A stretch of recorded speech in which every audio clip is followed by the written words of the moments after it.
Welcome to China Focus. I'm Shelley Zhang. Now, many of us take for granted the ability to just go on the internet and browse the latest headlines or search for whatever we want to know.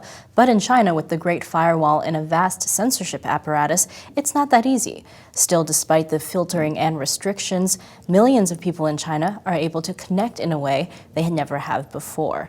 The Committee to Protect Journalists has just come out with a report on the issue called Challenged in China, the Shifting Dynamics of Censorship and Control. Joining me today is Bob Dietz, the Asia Program Coordinator for CPJ. Thanks for joining us, Bob. Thanks, Shelley. So when a lot of us think about censorship in the media or censorship, we think of, blacked out TV reports or newspapers that all carry the same party line. What does the censorship of the internet look like in China? It's pretty sophisticated at this point. Using that term, the Great Firewall of China, doesn't really quite catch the way it works. There certainly is a technical apparatus at work, of filtering and ways of blocking access to websites, but it's much more sophisticated than that. As you said in your intro, there's a tremendous number of people online in China now, much more than in the United States, much more than even there are people in the United States. And it's become wildly popular, and the government is really committed to expanding the internet and access to it. They recognize its economic power and how that helps the economy. To control all that traffic takes a lot more than just a couple routers and switches which are programmed to watch for words that aren't approved. We have a lot of people involved in that, right? You do. What the government has done is they've established several tiers of control. One is to control people who are active dissidents. Who are trying to, say, organize a Democratic Party or calling for Taiwanese independence or dealing with Falun Gong or critical of the army. Absolute no-go areas of discussion in China. And those people are pretty much closely watched. And frankly, most people know now that you just don't go into those areas. And if you do, you're really liable to real harassment or arrest by the government. So that's the tightest kind of... That's the tightest. But on this much broader, popular basis, there's a system of controlling this.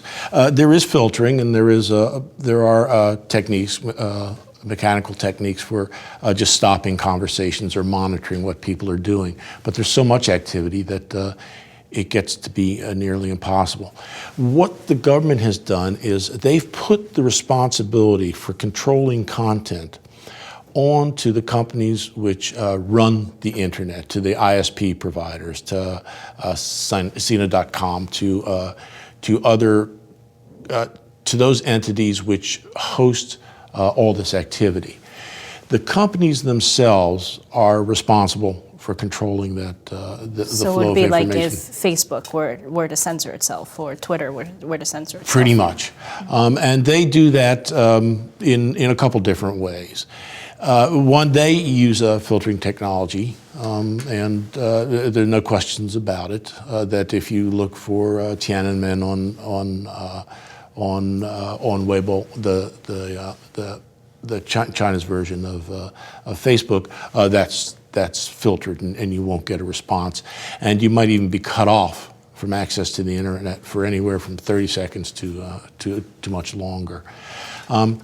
In addition to that, they use, and I don't know how to put a number on this, but they use thousands and thousands, most likely hundreds of thousands of human beings to monitor activity on servers, so that they call them internet police, right?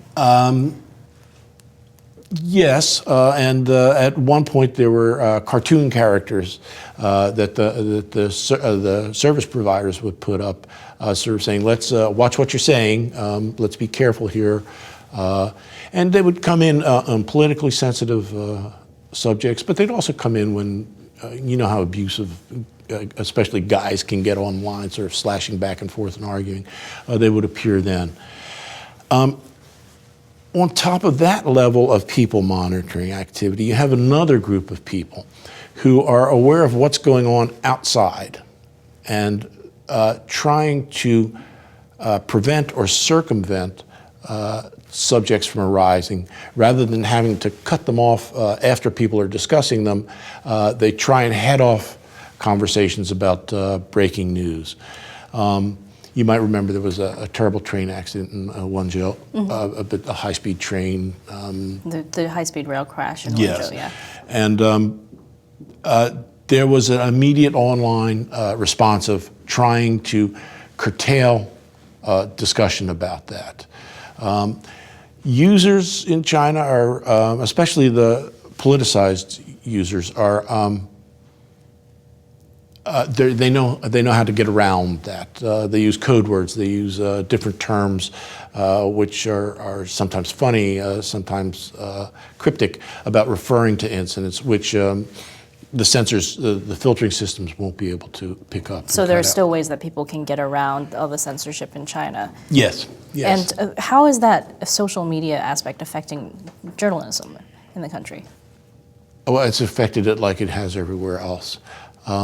It turns out you have this state apparatus sort of coming down, trying to control this very large system, very chaotic, very rambunctious system.